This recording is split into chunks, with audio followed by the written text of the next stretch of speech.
নমস্কাৰ, মই শেৱালীৰ খোবা ইউটিউব চেনেলটোলৈ আপোনালোক সকলোকে পুনৰবাৰ স্বাগতম জনাইছোঁ। আজি মই গৈছিলোঁ গুৱাহাটীত থকা বালাজী মন্দিৰলৈ। বালাজী মন্দিৰ গৈ সঁচাই বহুত ভাল লাগিলে। এনেকুৱা লাগিল যেন বহুত পুৰণা কিছুমান স্মৃতি আকৌ যেন মই হাতেৰে চুই আহিলোঁ। আমি ক্লাছ 10ত থাকোঁতে আমাক স্কুলৰ পৰা গুৱাহাটীলৈ এক্সকাৰ্ছনত নিছিলে। তেতিয়াতো গুৱাহাটীলৈ যোৱাটোৱে কিমান ডাঙৰ কথা, তাতে লগৰবোৰৰ লগত যাম নহয় জানো। আমি যে ৰাস্তাত ইমান উৎপাত কৰিছিলোঁ। বালাজী মন্দিৰ পাই দৌৰি ঢাপৰি আমি গাড়ীৰ পৰা নামোতে আমাৰ লগৰ এজনীয়ে ভৰিত কষ্টও পাইছিলে, বেছি পিছত মন্দিৰৰ ভিতৰলৈ যাবই নোৱাৰিলে। তেনেকুৱা আৰু বহুত কথা আজি মন্দিৰলৈ সোমোৱাৰ লগে লগে মোৰ মনত পৰি গৈছে। মনত আছেনে আমাৰ গাৰ্লছ পাৰ্টি? আমি যে ইমান উৎপাত কৰিছিলোঁ গাড়ীখনত। সেই তেতিয়া যাওঁতে বালাজী মন্দিৰত সোমোৱাৰ লগে লগে ইমান যে শান্ত আৰু পবিত্ৰ নিচিনা লাগিছিলে নহয়। সেই পৰিৱেশটো আজি যোৱাৰ লগে লগে একজেক্টলি মোৰ তেনেকুৱা নিচিনাই লাগিলে। সঁচাই পৰিৱেশটো অকণো যেন সলনি হোৱা নাই। একদম সঁচাই যেন একদম শান্ত পবিত্ৰ এটা জেগালৈ আহিছোঁ, একদম তেনেকুৱা লাগিলে মোৰ। তাতে ইমান উৎকট গৰম, এই উৎকট গৰমত তেনেকুৱা এটা পৰিৱেশ পালে অকণমান হ'লেও শান্তি লাগে দিয়কচোন। তাতে এনেকুৱা এটা পৰিৱেশত যদি আপুনি বৰষুণত তিতিবলৈ পায় কেনেকুৱা লাগিব বাৰু ভাবকচোন। এতিয়া এই উৎকট গৰমত যদি আমি এনেকুৱা এটা পৰিৱেশত বৰষুণত তিতিবলৈ পাওঁ কিমান যে ভাল লাগিব নহয়। আজি সঁচাকৈ মোৰ তেনেকুৱা এটা এক্সপিৰিয়েঞ্চেই হ'ল। সেইকাৰণে আৰু ৰ'ব নোৱাৰিলোঁ, ভাবিলোঁ আপোনালোকৰ লগত শ্বেয়াৰ কৰোঁ। আৰু যিসকল গৈছে তেওঁলোকেতো জানেই, আৰু যিসকল যোৱা নাই তেওঁলোক এবাৰ নিশ্চয় যাব। সঁচাই মনটো শান্ত আৰু পবিত্ৰ যেন লাগিব। এতিয়া তেন্তে অকণমান আপোনালোকক ভিডিঅ'টো দেখাই দিছোঁ। বৰ বেছি ভিডিঅ' কৰিবলৈ কৰা নাই, যিহেতু তাত মানে কেমেৰা এলাউ নকৰে। সোমাওঁতে লিখা আছিলে কেমেৰা এলাউ নকৰে, কিন্তু ভিতৰত দিলে, কিন্তু মন্দিৰটোৰ একেবাৰে ভিতৰলৈ কেমেৰা এলাউ কৰা নাই। চ' মই যিকণ পাৰোঁ অলপ অলপকৈ দেখাবলৈ চেষ্টা কৰিছোঁ। এইটো হ'ল এণ্ট্ৰেঞ্চটোৰ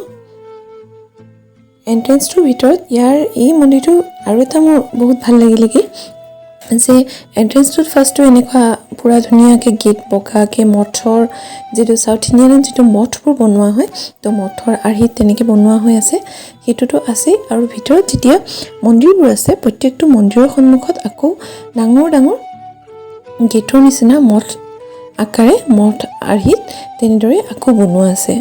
তেন্তে হ'লে ব'লকচোন এতিয়া ভিতৰলৈ যাওঁ।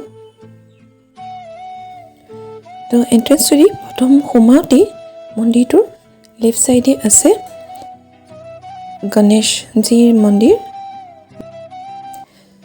গণেশজীৰ মন্দিৰৰ পৰা পোনে পোনে গৈ থাকোঁতে এয়া মই ছাইড ভিউ দেখাই গৈ আছোঁ। পোনে পোনে গৈ থাকোঁতে এইটো প্ৰথমতেই পায় ভেংকটেশ্বৰা মন্দিৰটো।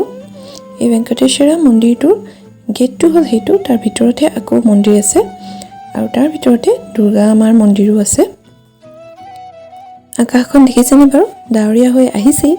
আমি যেতিয়া সোমাই আহিছোঁ তেতিয়াই মানে বতৰটো ইমান ধুনীয়া হৈ গৈছে নহয়, ইমান মজা বতাহ মাৰিছে আৰু বতৰটো লাহে লাহে ডাৱৰীয়া হৈ আহি আছে। এতিয়া বলক যাওঁ ভিতৰলৈ। এইটো মন্দিৰলৈ ভিতৰলৈ সোমোৱা গেটটো হয়। গেটৰ ভিতৰতে এনেদৰে পাব আমাৰ কীৰ্তনৰ বাক্যবাণী কিছুমান লিখা হৈ আছে ইয়াতে। এয়া মন্দিৰৰ ভিতৰ চৰা। মই অকণমানকৈ খালী ভিডিঅ' অকণ কৰি দিছোঁ, চাওকচোন কিমান ধুনীয়া একদম পবিত্ৰ সুন্দৰ এটা পৰিৱেশ। আমি এতিয়া মন্দিৰত সেৱা কৰি বাহিৰলৈ আহি আছোঁ। এই মন্দিৰটোৰ প্ৰসাদ ঘৰ মন্দিৰৰ বাহিৰতে আছে। এনেকৈ লাড্ডুৰ প্ৰসাদ দিয়ে ইয়াত। মন্দিৰটোৰ পৰা ওলাই আনটো কাষে আমাৰ জোতা চেণ্ডেলবোৰ থোৱা জেগা আছিলে। আমি বোলো জোতা চেণ্ডেলযোৰ পিন্ধি লৈ প্ৰসাদ খাই লৈ আমি ওলাই যাম আৰু। এনেকুৱা জোৰে বৰষুণ দিয়া আৰম্ভ কৰিলে নহয়। মই সোমোৱাৰ আগতে কৈছিলোঁ ন যে বতৰটো একদম কোলা মোলা হৈ আছে। আমি ওলাই আহি প্ৰসাদ খাবলৈই নাপালোঁ, বৰষুণ আৰম্ভ হৈ গ'ল। আৰু বৰষুণটো মানে হঠাৎ এনেকুৱা জোৰে দিছে, কিন্তু দেখি যে এনেকুৱা ভাল লাগিছে নহয়।